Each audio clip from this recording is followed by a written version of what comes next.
அனைவருக்கும் வணக்கம் தோழர்களே. இன்றைக்கி நம்ம ஆக்ஷன் அகாடமியில் என்ன பார்க்க போகிறோம் அப்படின்னு பார்த்தீங்கன்னா, கேலண்டர் சம்ஸ் தான் பார்க்க போகிறோம். இது ரீசனிங்கில் ஒன் ஆஃப் த முக்கியமான டாப்பிக்காக பார்க்கப்படுகிறது. இப்போ கேலண்டரில் பார்த்தீங்கன்னா 2025 பிப்ரவரி 27 வந்து பார்த்தீங்கன்னா வியாழக்கிழமை அப்படின்னா 2024 பிப்ரவரி 25 என்ன நாளில் வரும், கிழமை என்ன அப்படின்னு கேட்குறாங்க. இந்த கேலண்டர் மாதிரியான சம்ஸில் நம்ம முக்கியமாக தெரிஞ்சிக்க வேண்டியது, ஒரு வருஷத்தில் 52 வாரம், ஒரு நாள் எக்ஸ்ட்ரா வரும். எதுலாம் பார்த்தீங்கன்னா சாதாரண வருடமாக இருந்தால் ஒரு வருஷத்தில் 52 வாரம் 2 நாள் எக்ஸ்ட்ரா வந்துச்சுன்னா அது வந்து பார்த்திங்கன்னா ஒரு லீப் இயர் அப்படிங்கிறத நமக்கு தெரிஞ்சுக்கணும். ஒரு லீப் இயர்னால் 366 நாள். அதை நம்ம வந்து பார்த்திங்கன்னா வகுத்து பார்த்தோம்னா 7ஆல் வகுத்து பார்த்தோம்னா நமக்கு வந்து 2 வந்து பார்த்திங்கன்னா எக்ஸ்ட்ரா நாள் வரும். ஓகேவா? இப்போ 2024 பார்த்தீங்கன்னா 4ஆல் வகுத்து பார்க்கும்போது நமக்கு என்ன கிடைக்கும் அப்படின்னு பார்த்தீங்கன்னா அது வந்து பார்த்திங்கன்னா ஒரு லீப் இயர் வகுக்கப்பட்டால் அது லீப் இயர். வகுக்கப்படலை அப்படின்னு சொன்னோம்னா 2025 பார்த்திங்கன்னா நான் லீப் இயர். அப்போ பிப்ரவரியில் நாட்கள் கூடும் குறையும். உங்களுக்கு தெரியும், பிப்ரவரியில் பார்த்தீங்கன்னா மொத்தம் வந்து பார்த்திங்கன்னா 28 நாட்கள். பிப்ரவரியில் பார்த்தீங்கன்னா மொத்தம் 28 நாட்கள். இதே லீப் இயராக இருந்தால் பிப்ரவரியில் வந்து 29 நாட்கள். இப்போ நமக்கு இங்கே நம்ம பார்க்க போகும்போது நமக்கு 2024 பார்த்தீங்கன்னா ஒரு லீப் இயர். அப்போ 29 நாள் இருக்கும். 2025 பார்த்தீங்கன்னா 28 நாள் தான் இருக்கும். இப்போ வந்து பார்த்தீங்கன்னா 2025 பிப்ரவரி 28 முடிஞ்சு போயிருக்குங்க. இதை நீங்கள் கிளியராக தெரிஞ்சுக்கிட்டீங்களா? இப்போ நம்ம பார்க்க போகிறது சிம்பிளானது தான்.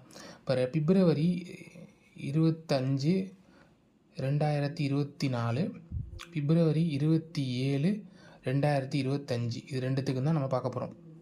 இப்போ வந்து பார்த்திங்கன்னா இது வியாழக்கிழமை அப்படின்னு சொல்லிட்டோம். இது என்ன கிழமை? இதான் வந்து உங்களுக்கான கேள்வி.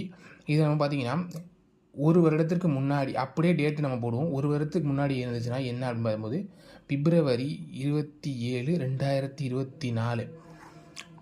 அப்போது நமக்கு ஒரு வருஷத்துக்கு முன்னாடி கரெக்டாக இதே நாளில் வந்து பார்க்கும்போது நமக்கு ஒரு வருஷத்துக்கும் பார்த்தீங்கன்னா சாதாரண வருடமாக இருந்தால் எவ்வளோ நாள் ஒன்று எக்ஸ்ட்ரா இருக்குன்னா ஒரு நாள் எக்ஸ்ட்ரா இருக்கும். இதே லீப் இயராக இருந்தால் 2 நாள் எக்ஸ்ட்ரா இருக்கும். ஆனால் 24 பார்க்கும்போது நமக்கு வந்து ஒரு லீப் இயர். அப்போ நமக்கு வந்து பார்த்திங்கன்னா என்ன வரும் அப்படின்னு பார்த்தீங்கன்னா இங்கே வியாழக்கிழமையாக இருந்துச்சுன்னா 2 நாட்கள் நமக்கு வந்து முன்னாடி போகும். செவ்வாய்க்கிழமை டியூஸ்டே. ஓகேங்களா? 2 நாட்கள், ஏன்னா 2 நாள் எக்ஸ்ட்ரா வரும்னு நம்ம சொல்லியிருக்கோம். இப்போ வந்து நமக்கு அவங்க 27 கேட்கல, 25 கேட்குறாங்க. இப்போ 27 வந்து பார்த்திங்கன்னா செவ்வாய்க்கிழமைனா 25 என்னதான் இருக்குங்கன்னா 2 நாள் கம்மியாக இருக்கும். அது வந்து பார்த்திங்கன்னா திங்கட்கிழமை, அதுக்கு முதல் நாள் வந்து பார்த்திங்கன்னா ஞாயிற்றுக்கிழமை, சண்டே. இதுதான் இதற்கான விடை.